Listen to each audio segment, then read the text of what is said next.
The day I understood people, really understood them, I was sitting in a parking lot, watching a man yell at a shopping cart. Not a person. A cart. And I remember sitting there thinking, I've spent 10 years trying to figure out why humans do what they do.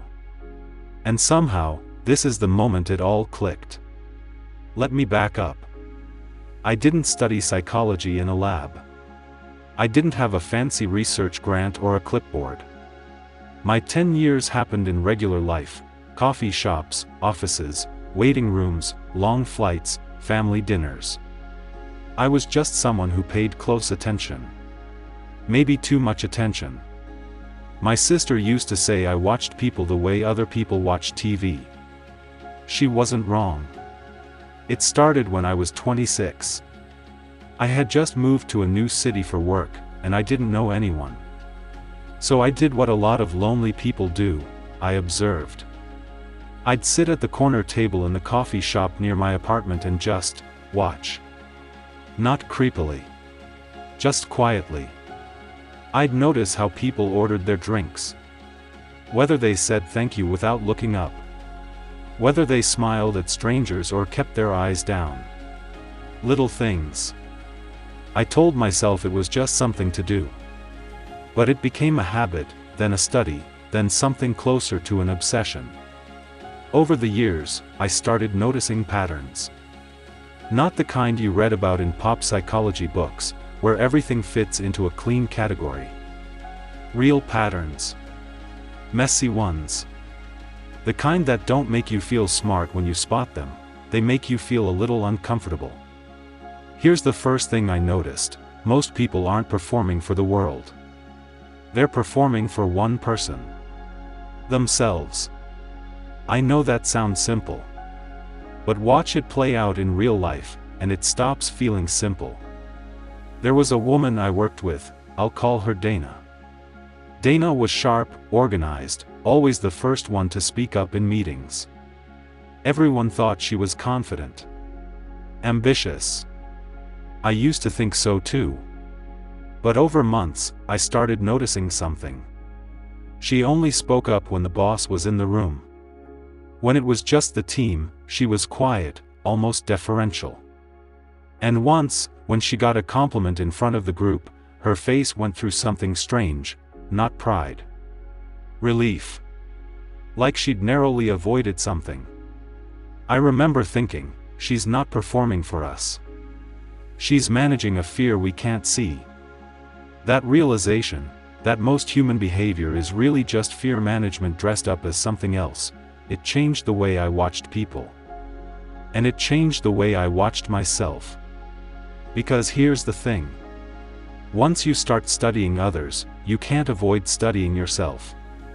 It sneaks up on you. You catch yourself mid-sentence and think, why am I saying this?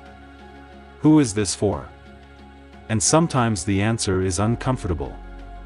Around year 4 of my unofficial study, I met someone who pushed this further than I expected. His name was Marcus. He was a contractor I hired to fix some water damage in my apartment.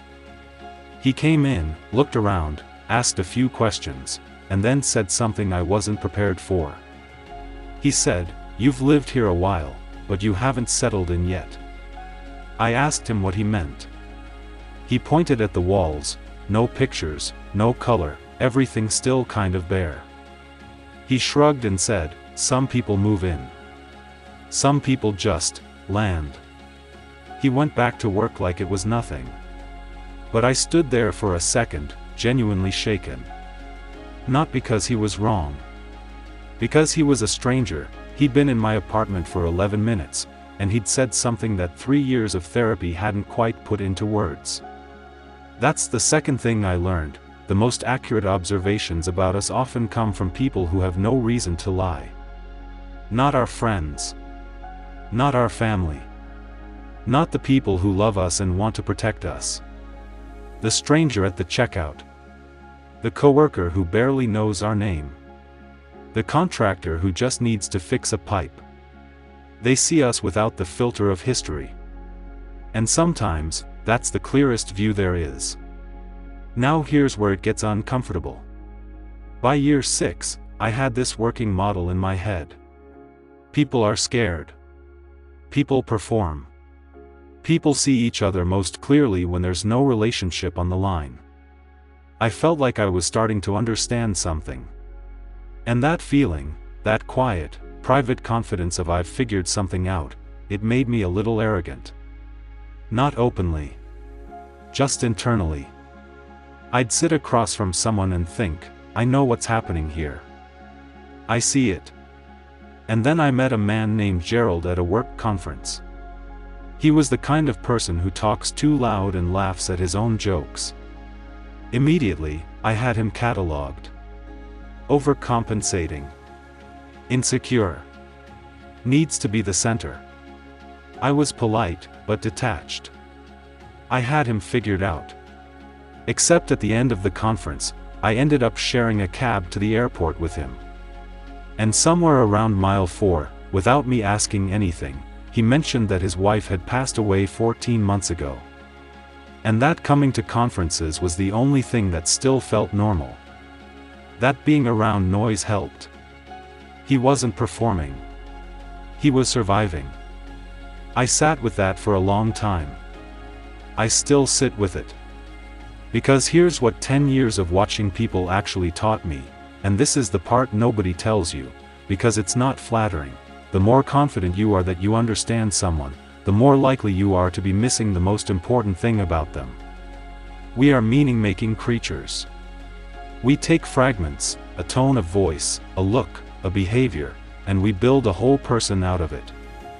And we do it fast, and we do it confidently, and we are wrong more often than we know. Not because we're stupid. Because we're human. Because our brains are designed to categorize, not to stay curious. Staying curious is hard. It takes effort. It means holding two contradictory ideas at once. I see something real in this person, and I'm probably still missing something essential. That's the tension nobody wants to live in. It's easier to decide. It's easier to sort people into columns, good or bad, weak or strong, like me or not like me.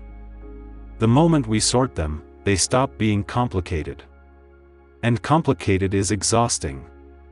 But complicated is also the truth. Which brings me back to the parking lot. The man yelling at the shopping cart. I sat there watching him, and my first instinct was to judge. What is wrong with him? But then I caught myself. I thought, I don't know what happened to him today. I don't know what his morning looked like. I don't know if this is who he is or if this is a moment. And I realized, I almost never know that about anyone. Not really. 10 years of observation led me to this: people are not puzzles to be solved. They're not patterns to be recognized or types to be filed away. The moment you think you've understood someone completely, you've already stopped seeing them. The most honest thing I can tell you is this: after all that time, all that watching, all those patterns and realizations and quiet parking lot moments, I am more uncertain about people than when I started. And I mean that as the highest possible compliment to every person who has ever confused me, surprised me, or quietly shattered some assumption I didn't even know I was making. I don't know if that's wisdom. But it's the closest thing I've found to it. And I think about Marcus sometimes. About what he said. About how some people move in, and some people just land. I hung some pictures on my walls that same week. It took me long enough,